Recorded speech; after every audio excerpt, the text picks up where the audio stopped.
Je vous propose ici la correction de l'exercice 7 sur le produit scalaire. Donc on a un parallélogramme ABCD tel que AB est égal à 4, AD est égal à 2 et l'angle BAD. Donc ici il faut rectifier, c'est l'angle BAD est égal à 60 degrés. Première question, démontrer que AB plus AD au carré ça fait 28 et le vecteur AB moins le vecteur AD au carré ça fait 12. Deuxième question, en déduire la longueur de AC, BD et une mesure de l'angle BAC. Commençons par la première question. Donc ici, on doit calculer AB plus AD au carré. Donc là, on va utiliser la formule du cours. Donc il s'agit ici d'une identité remarquable. Donc ça fait la norme de AB au carré plus 2AB scalaire AD plus la norme de AD au carré.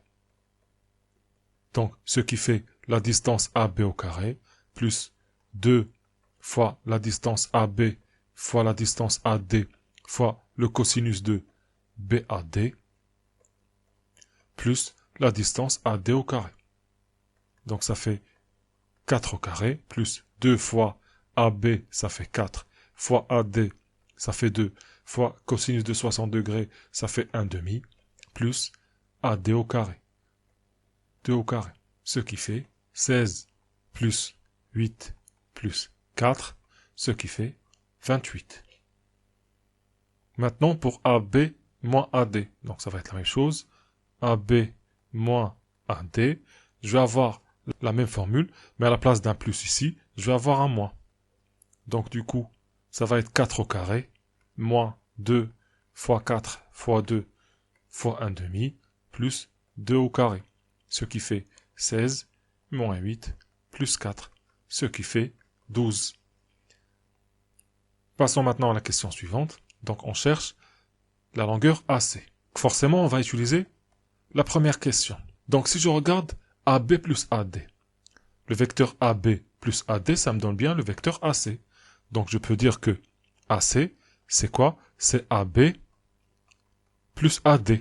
Donc ça implique que AC au carré, ou bien la norme de AC au carré, c'est la même chose, est égale à AB plus AD au carré. Mais ça, je l'ai déjà calculé. Ça fait 28. Donc ça implique que la distance AC au carré, ça fait 28. Donc ça implique que la distance AC, ça fait 2 racine de 7.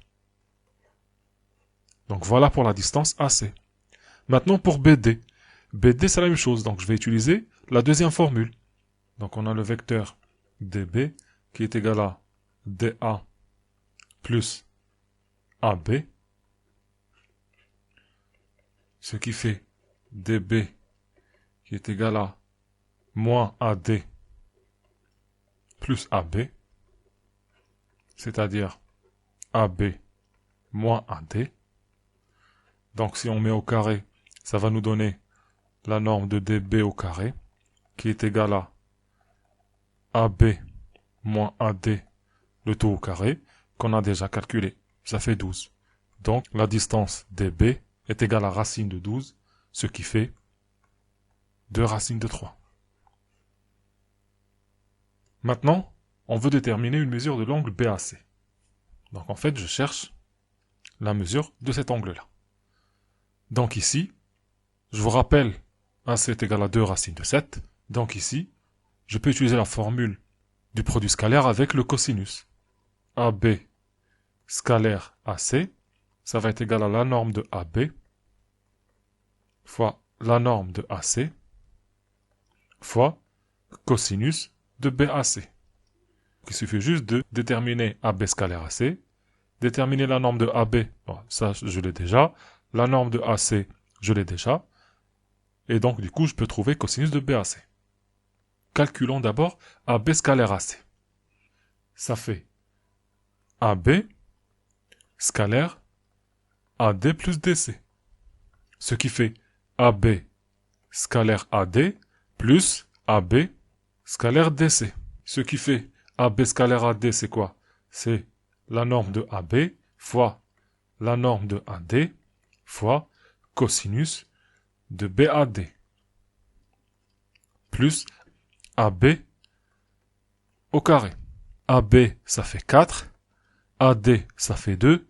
Cosinus de 60 degrés, ça fait 1 demi. Plus AB au carré, ça fait 4 au carré. ce qui fait 20. Donc AB scalaire AC, ça fait bien 20, est égal. La distance AB, ça fait 4, fois la distance AC, ça fait 2 racines de 7, fois cosinus de BAC, ce qui implique que cosinus BAC est égal à 20 sur 4 fois 2 racine de 7, ce qui fait 5 racine de 7 sur 14. Donc BAC est égal à cosinus moins 1 de 5 racine de 7 sur 14. On trouve à peu près 19,1 degrés. Donc n'oubliez pas quand vous utilisez la calculatrice pour trouver cos moins 1, d'utiliser le degré. Voilà pour cet exercice.